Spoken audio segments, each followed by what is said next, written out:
quels sont les 3 prérequis à valider absolument afin d'être sûr de pouvoir monter son business à côté de son CDI, à côté de son CDD, peu importe, à partir du moment où vous avez un contrat de travail. Salut les prodiges, ici John de Side Business, l'agence qui est là pour vous apprendre à doubler vos revenus sans avoir besoin de quitter votre CDI.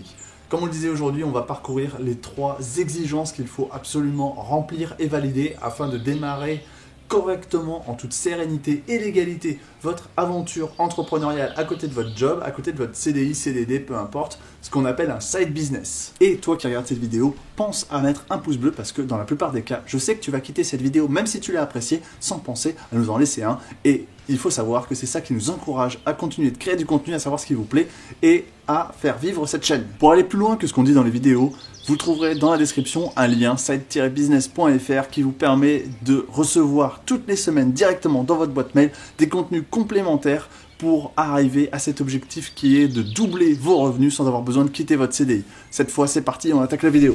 Numéro 1, l'angle légal. On va commencer par la base de la base parce que sans ça, dans tous les cas, vous ne pourrez pas lancer votre business. Évidemment, il faut avoir l'autorisation de lancer son aventure entrepreneuriale, c'est-à-dire avoir le droit par rapport à son contrat de travail. On va tout de suite passer en revue 2 particularités, 2 grandes différences. Il y a des salariés du secteur public et il y a des salariés du secteur privé. Les salariés du secteur public, je vais être direct, par défaut, vous n'avez pas le droit. Mais attendez, restez là. C'est pas parce que vous n'avez pas le droit par défaut que vous ne pouvez pas obtenir ce droit. Sachez que par autorisation et dérogation, vous pouvez obtenir l'accord de vos supérieurs ou de votre, rectorat ou quoi que ce soit, la possibilité de créer votre business à côté de votre job de fonctionnaire. Dans certains cas, ça demandera un compromis de votre part, c'est-à-dire que si aujourd'hui vous êtes à 100% actif sur cette activité, eh bien il faudra peut-être partir sur un temps partiel comme du 80%, 75%, voire 50% dans certains cas. À savoir que dans la plupart des discussions que vous aurez, un des points qui va être amené, c'est le fait que vous ne pourrez pas continuer indéfiniment sur ce statut et que votre employeur actuel, c'est-à-dire l'État, vous accompagnera pour lancer votre business, mais qu'il voudra que d'ici 2 à 3 ans, eh bien, vous preniez votre envol et que vous réussissiez à créer votre entreprise. Alors, c'est pas une fin en soi, hein. Si vous voulez continuer à avoir un job, il vous suffit potentiellement, tout dépend de vos compétences, mais d'aller dans le privé pour pouvoir retrouver ces équivalents-là. Sinon, en suivant nos bons conseils, d'ici 3 ans, vous inquiétez pas, vous gagnerez suffisamment pour plus avoir besoin de votre autre job. À côté de ça, si vous êtes salarié du privé, c'est tout différent. Bien au contraire, c'est même super avantageux puisque par défaut, vous avez le droit de lancer un business à côté de votre job. La seule et unique chose qui pourrait faire que vous n'avez pas le droit, c'est tout simplement que votre contrat de travail a une clause complémentaire qui vous interdit de générer tout autre revenu que vos revenus salariés.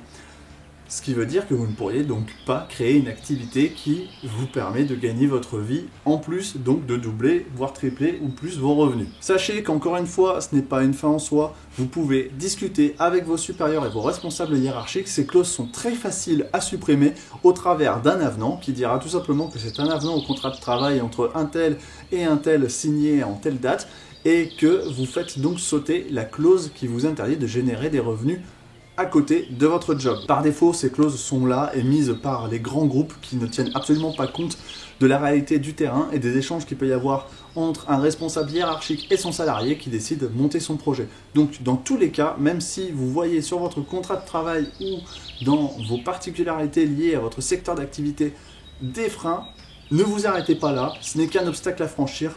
Tout peut être modifié. Point numéro 2, la communication est essentielle. Alors, si on a vu dans le cadre du public où par défaut vous n'aviez pas le droit, évidemment vous êtes obligé de passer par la communication, mais dans le cadre du privé, même si par défaut vous avez le droit de lancer votre entreprise, il faut partir du principe qu'il faut communiquer avec votre responsable.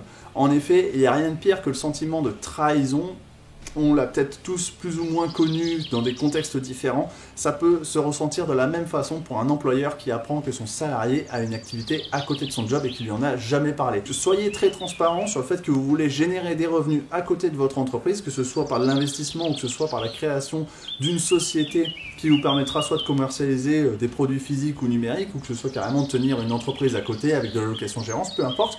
Soyez transparent sur votre volonté, votre activité. Évidemment, faites ressentir que cela ne changera en rien votre implication et votre motivation pour le job que vous avez aujourd'hui et les résultats que vous allez amener à l'entreprise. Ça fait uniquement partie de votre développement qui est personnel et économique et que vous le faites pour vous sur votre temps disponible et pas sur le temps de l'entreprise. Point numéro 3. Comme je disais, vous allez utiliser votre temps perso et pas celui de votre CDI, CDD, peu importe, pour créer votre business à vous. Votre employeur ne vous lâchera pas, il n'aura aucune tolérance si vous êtes en train de bosser sur vos propres activités pendant votre temps de travail qu'il vous rémunère. Alors, soyez vraiment très sain et soyez capable de faire la part des choses. Je sais que certains ont des moments de disponibilité, ont des emplois du temps qui sont gérés à la tâche et non pas au temps de travail. Alors dans ce cas, à vous de vous organiser et de vous adapter au mieux. Mais pour ceux qui doivent avoir une présence continue, ne pensez pas que vous pouvez faire ce que vous voulez parce que vous avez démarré un business et que vous avez eu l'autorisation. Le temps de travail payé par votre employeur est du temps de travail qui doit être effectué pour votre employeur. Le reste sera à vos risques et périls. Le point numéro 2 dans l'éthique liée aux affaires, c'est tout simplement que vous ne devrez en aucun cas, tant que vous êtes employé, bien évidemment, parce qu'après vous pourrez faire ce que vous voulez, une fois toutes vos clauses, concurrence, etc., qui seraient passées une fois que vous aurez quitté votre job si vous le souhaitez, vous ne devez pas débaucher des salariés de votre employeur. Ça, c'est strictement interdit. Votre activité ne doit pas venir ponctionner les salariés de votre employeur. Vous ne pouvez pas embaucher vos collègues. Montez votre business, trouvez vos propres associés, trouvez vos propres salariés, mais ne prenez pas ceux avec lesquels vous travaillez en tant que salarié. Et enfin, dernier élément, surtout, ne volez jamais un client de votre entreprise. Si d'une façon ou d'une autre, l'activité que vous êtes en train de lancer se rapproche de celle pour laquelle votre employeur vous paye, ne lui tirez jamais un seul client. Il pourrait vous reprendre par rapport à ça. C'est en général une des choses qui est extrêmement interdite et vous pourriez être attaqué pour concurrence déloyale, détention d'informations que vous ne devriez pas avoir, etc., qui vous ont donc positionné en acteur fort dans cette prise d'un marché et donc qui pourrait vous être défavorable à long terme puisque ce ne serait pas quelque chose pour lequel vous auriez une défense justifiable. Donc ne piquez jamais des clients à votre employeur. Les prodiges, on vient d'aborder les 3 angles qu'il faut absolument vérifier afin d'être sûr de monter en sérénité et en sécurité son aventure entrepreneuriale, son side business à côté de son job. Si maintenant vous avez le sentiment d'être comme une poule devant un couteau et que vous ne savez pas bien quoi faire de ces derniers conseils, eh bien allez sur side-business.fr, le lien dans la description, afin d'obtenir des conseils plus poussés, afin d'aller plus loin que ce qu'on peut vous dire sur YouTube et réussir cet objectif de doubler, tripler, voire exploser vos revenus tout en maintenant votre CDI afin de le faire en sécurité, en sérénité